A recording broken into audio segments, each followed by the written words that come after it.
Om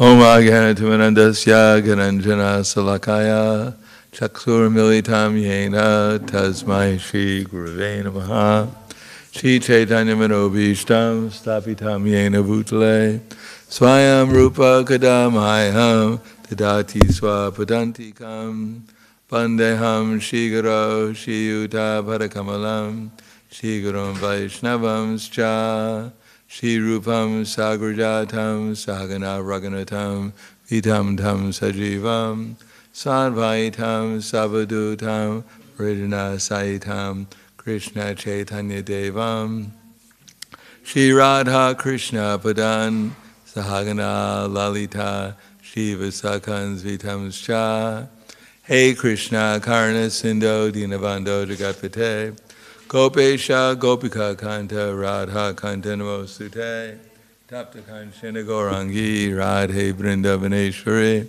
Prishubhanu Sudadevi Pranamami Hari Priye Panchakapa Turvyascha Kripa Sindhu Vyevacha Patidanam Bhavanebhyo Vaishnavebhyo Namo Namaha Shri Krishna Chaitanya Pranitananda Shri Advaita Gadadhar Shivasati Gaura Bhaktivinoda Hare Krishna Krishna Krishna Hare Hare Hare Rama Rama Rama Hare Hare Om Namo Bhagavate Vasudevaya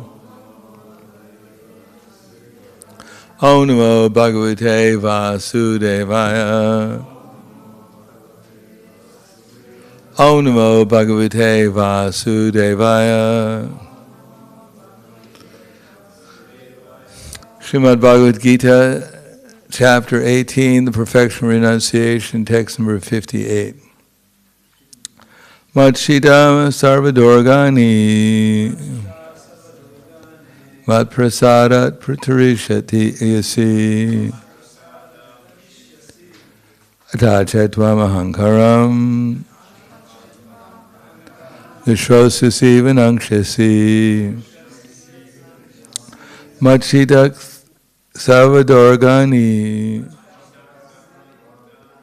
Matprasada Tarishasi Atachetwamahankaram Vishrosasi Vinangshasi.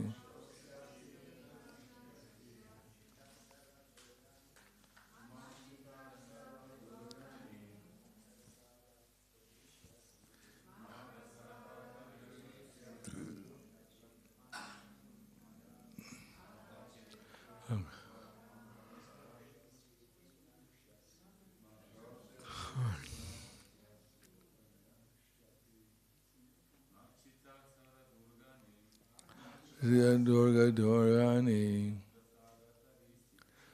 Matprasada Tarishasi Ahachetva Mahankaram Vishoshasi Vinangshasi. Ladies, Achita Saradurgani Matprasada Tarishasi Atachetva Mahankaram Vishosasi Vinangshasi.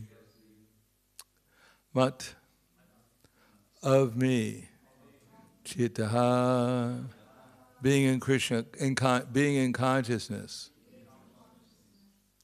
Sarva, all.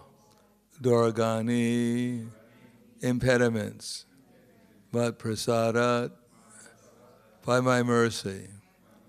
Tarishasi, you will overcome. Ata, but. Chet, it. Tvam, you. Or hankarat, by false ego. Vishroshasi, do not hear. Vinangshasi, you will be lost. Translation and purport by His Divine Grace, A.C. Bhakti-Vedanta Swami Srila Prabhupada. If you become conscious of me, you will pass over all the obstacles of conditioned life by my grace. If, however, you do not work in such consciousness, but act through false ego, not hearing me, you will be lost. Purport: a person in full Krishna consciousness is not unduly anxious about executing the duties of his existence. The foolish cannot understand this great freedom from all anxiety. For one who acts in Krishna consciousness, Lord Krishna becomes the most intimate friend. He always looks after his friend's comfort, and he gives himself to his friend who is so devoutly engaged, working 24 hours a day to please the Lord. Therefore, no one should be carried away by the false ego or the valley concept of life. One should not falsely think himself independent of the laws of material nature or free to act. He is already under strict material laws. But as soon as he acts in Krishna consciousness, he is liberated, free from the material perplexities. One should, however, note very carefully that one who is not active in Krishna consciousness is losing himself in the material whirlpool, in the ocean of birth and death. No conditioned soul knows what is to be done and what is not to be done. But a person who acts in Krishna consciousness is free to act because everything is prompted by Krishna from within, confirmed by the spiritual master. So the text again.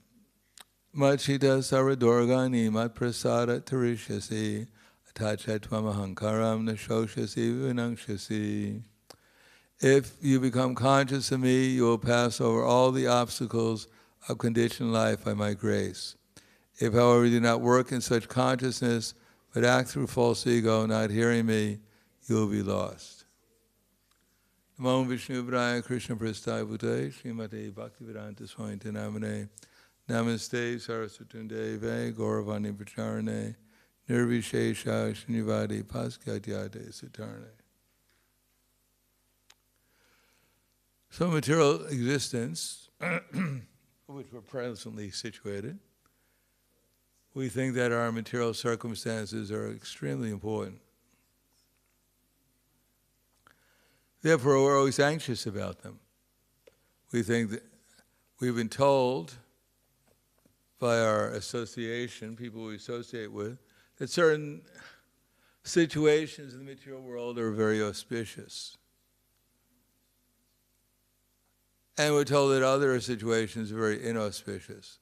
So we're always anxious to try to make our lives materially auspicious and very disturbed when they're not materially auspicious. But Queen Kunti had a different point of view. She narrates to Krishna in her prayers, Vishan Mahagne Purushara Darshanad, Asat Sabha Vanavana Krichata, Ridem Ride Noka Maharas Tastra So, Dronyastra Tasmat Parne Virakshitaha. She says that we've gone through a lot of difficulty. Now, most of us, every day we go through a lot of difficulty. But our difficulties are relatively pretty insignificant compared to the Pandavas. How many of us have been fed poison? Generally, our cooks are better than that. Has anyone ever been fed poison here?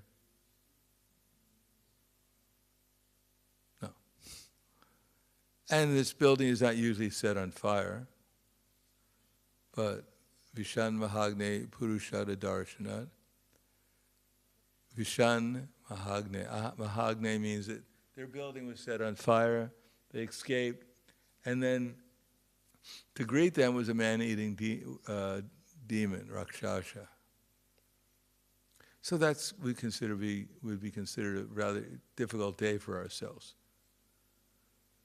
If we took prasadam and it turned out to be poison, and then someone set the prasadam room on fire, we ran out, and lo and behold, there was a man-eating Rakshasa to greet us in time for his lunch. We'd say that it was a very hard day.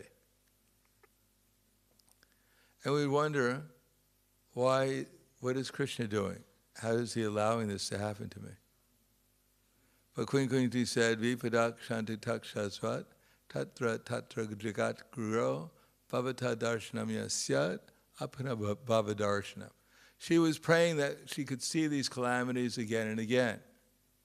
Now, how many of us had a bad day, and before we go to sleep, pray, if only I could have such a bad day tomorrow, I'd be very happy. No, we think, how is this happening to me? I hope tomorrow will be better. That's because every day in the material world, whether it's so-called good or not so good, is not so good. The only auspiciousness, Queen Kunti said, is when we can remember Krishna. Then whether it's so-called auspicious or inauspicious, we're not really attached to it. That we're attached to the auspiciousness, the real auspiciousness, of remembering Krishna, of being in Krishna consciousness. Now, why are we not in Krishna consciousness? Because we're attached to ideas of what's good and bad in the material world. Therefore, she prays that, what does she pray? Vipadak Shanti Takshasvat Tatra Jagat Guru Bhavata Darshanam Nesat Apuna Bhava Darshanam Janmaishvarya Shruta Shri Veera Edamanak Manak Puman Naivahat Yovidatu Vai Tvam Akinchana Gotra. That Janma means birth. Just like nowadays everyone is proud of the country they take birth in. If you're born in a country like America, you want to make it great again. So it's not so great anymore. Anyhow, still it's fairly great. And if you're born in a place like Slovenia, small but beautiful.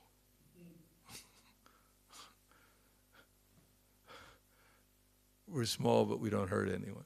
So we're beautiful. So everyone wants to take birth in a comfortable country where there's not too many problems.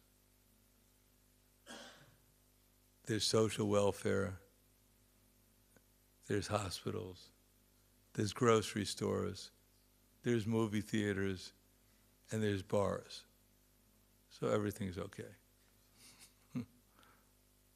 So this is called, and Aishvarya means you have to have money in the bank. Or these pieces of paper in your home that people think are money. So you can go to the bar and you go to the theater and you can eat out on the weekend. You can go downtown Ljubljana and sit in one of the cafes and drink some beer. Then life is good with your friends. And talk about your problems.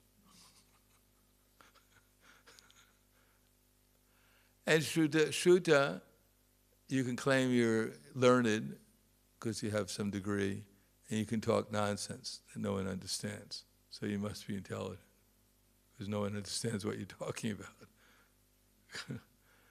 And Shri B, if you put on enough makeup, then everyone's beautiful. So this is what people are anxious to get.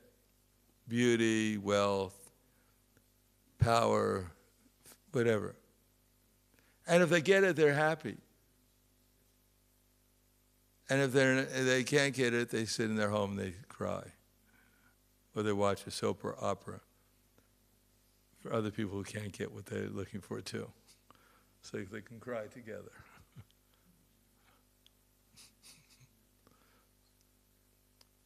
So this is all illusion because we're not the body. And we're really not going through anything. We're just wasting our time trying to get some auspicious situation in the material world because there is no auspicious situation in the material world. The only auspicious situation is when we're actually thinking about Krishna. And then whether it's so-called auspicious or inauspicious, it's all auspicious because the experience is spiritual rather than material. But people don't know that. They're supposed to become conscious of Krishna. Therefore, there are so many obstacles in conditioned life, like old age, disease, and death, that everyone's trying to forget about and pretend it doesn't exist. Like the rabbit, when it's cornered, it closes its eyes and pretends that its enemy doesn't exist, hopes it goes away. Or the ostrich with this huge body and long neck and little head, when it's being attacked by an enemy, it puts its head into a hole, thinking, now I'm safe. So everyone's looking for this illusion that we're safe, everything's all right. They go and listen to some music, and they think they're in heaven.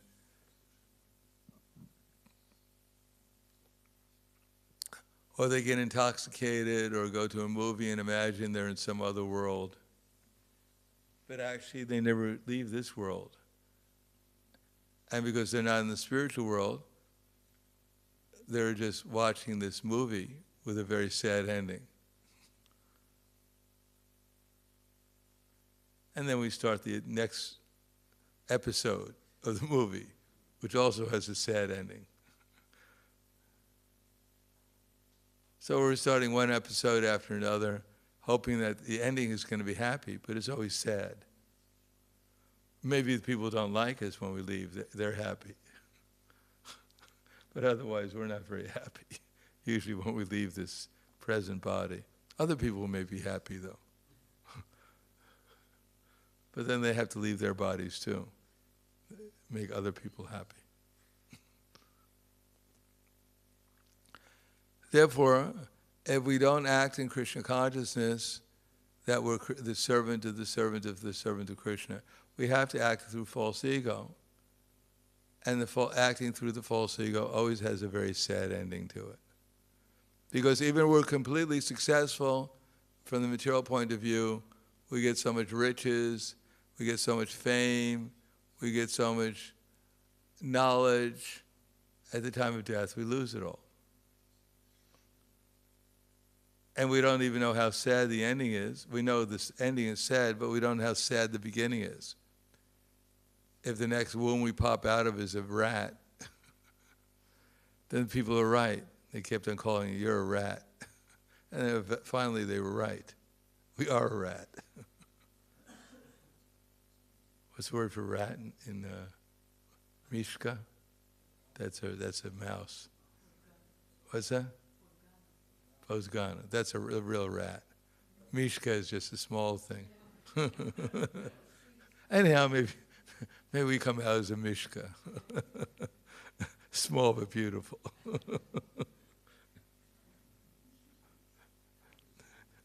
We look forward to Sunday where we can get some cheese. In any case, if we don't act in Krishna consciousness, then we're just fighting against the material nature. We can't really fight against it because we have no means to do it. We're imagining we're fighting against this material nature. And then the ending is always the same. We lose. Therefore, the whole point is we have to hear about Krishna, become convinced that this energy belongs to him, and then utilize it for him under the direction of his representatives. Hearing from Bhagavad Gita or hearing from Krishna's representatives or hearing from the super soul within our heart is the same thing. So that one should know very carefully that one who's not active in Krishna consciousness is losing himself in the material whirlpool. It's compared to a whirlpool because even when we're in goodness, the tendency is to go down. The demigods fall down. And when we come to this planet, even when we try to act in goodness, generally as the ages change, we stay around here long enough, then the influence turns into passion and then to ignorance, and practically everyone gets caught up in the downward spiral. As we can see in modern society, even so-called scholars, they wind up gradually getting into passion and ignorance. It's a whirlpool. It just goes down, down, down, down. No conditioned soul actually knows what is to be done or what is not to be done. Because everyone's convinced they know what's to be done, make money, and enjoy the senses. But that's not a very good idea. Because although one may claim that they know what's to be done, but done for what? I mean, everyone's doing things to become happy, but if you do things that are going to make you ultimately distressed and unhappy, that's not supposed to be what's to be done. I mean, who is trying to find out how to make themselves unhappy? Does anyone go to school thinking, I'm going to learn how to become unhappy? I'll learn the secrets of distress. No, naturally everyone's in distress. They're trying to get out of it. They hope to make money or to get friends or something will get them out of distress. But everyone, or go to the hospital, whatever. They're hoping to get out of distress. No one's looking to get out of distress. So therefore they don't know what's actually going to get them out of distress. But a person who acts in Krishna consciousness is free to act because everything is prompted by Krishna from within and confirmed by the spiritual master. So he's free to act.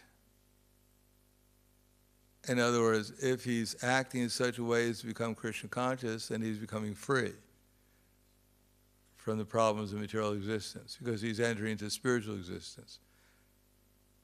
Just like if you're sleeping at night and a tiger is eating you, it's very distressful. You're trying to figure out how to get out of the tiger's mouth.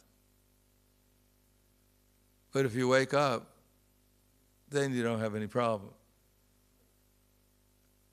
So once we wake up, then we have no problem about material existence because we can live in the spiritual existence. Therefore, we're free to do whatever Krishna wants us to do, rather than what the material nature dictates us to do. So in other words, our free choice is either we can act according to the dictation of the material nature, which we're generally doing unconsciously, or when we have the choice of acting in Krishna consciousness, then we're free to do that if we want. And if we do that, then we become free from the material existence, and then we're free to do what we want in the spiritual existence. But in the spiritual existence, everyone wants to serve Krishna because he's the highest pleasure. Just like if you had a choice between eating sand and eating kachores and ice cream and pizza and whatever else, then naturally you want to use your free choice to eat which is most desirable. But if there's no pizza or ice cream or anything, there's only mud to eat, then there's no choice. There's no freedom of choice. There's only one thing to eat. Just like if your friend baked plastic cookies and served them for lunch and say, here, I made some cookies for you. You have no choice. There's nothing else to eat. But if someone else makes some actually nice prasadam, samosas, gulab-jamuns, halava, whatever else, then you have a choice. So we have a choice. Either we can enter into the ecstatic, loving, blissful, spiritual existence, or we can stay in the material existence trying to struggle to maintain this body, hoping it won't grow old or become diseased, or we have to die, and then take another one. Just like when someone gets sick, the devotees go, oh, we're so sorry for you. As I said before, again, I'll say it again. One devotee went to a doctor, and the doctor said, my dear sir, I'm sorry to tell you, but I think you're going to die. So the devotee said, well, my dear doctor, I'm so sorry to tell you, but you're also going to die. So everyone's struggling, and they hear, oh, you're going to die, as if it was like, oh, so horrible. But if you're going to die, and you're going to go back to the spiritual world, then it's great. It's good, great news. You're going to live forever. If you're going to die, and you're going to become a Mishka. It's very bad news.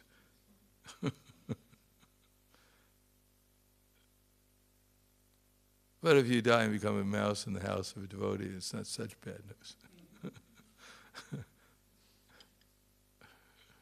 It's bad enough. So the conclusion is, we should be more anxious to become Krishna conscious than anything else. And gradually, the more anxious we become to become Krishna conscious, the less will be an anxiety about our material existence. Otherwise, if you enjoy reading the newspapers, finding out how the heads, people who are controlling everything here are out to get you and everyone else around here, if you want to have a good time, stay in the material world in Kali Yuga. Try to survive here. Look forward to the next series on television. So I'll stop there. Thank you. Any questions? Yes.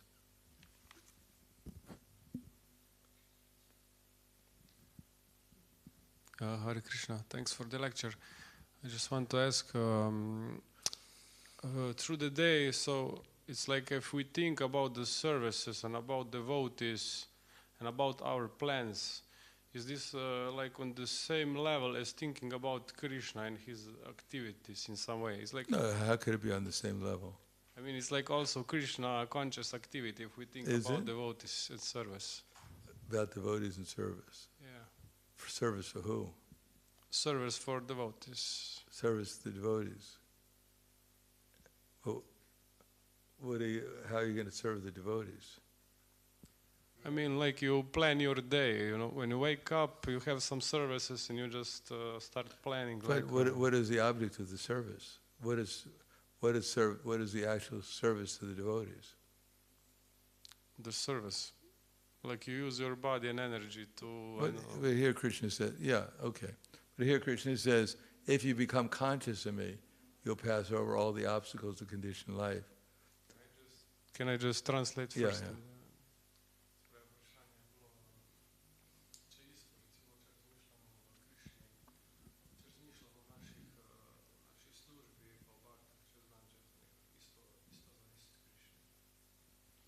So according to Bhagavad Gita, you have to become conscious of Krishna.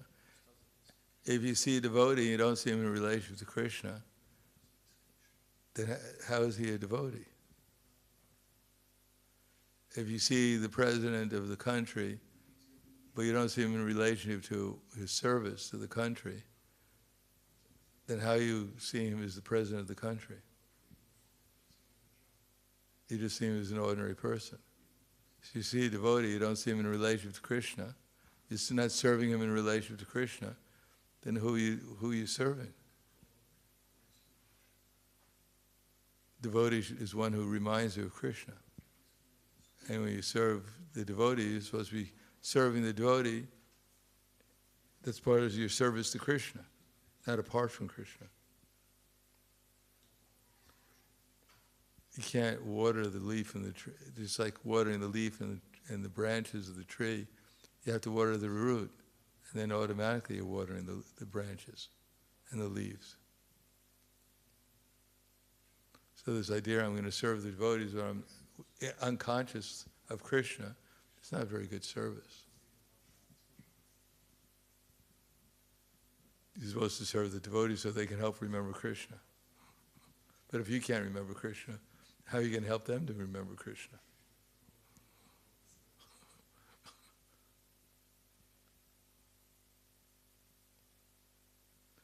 Anything else? Yes. Oh, thanks. No, our movement is called the Krishna Consciousness Movement. We're trying to help each other become conscious of Krishna. You know, the one with the flute and the peacock feather, that person.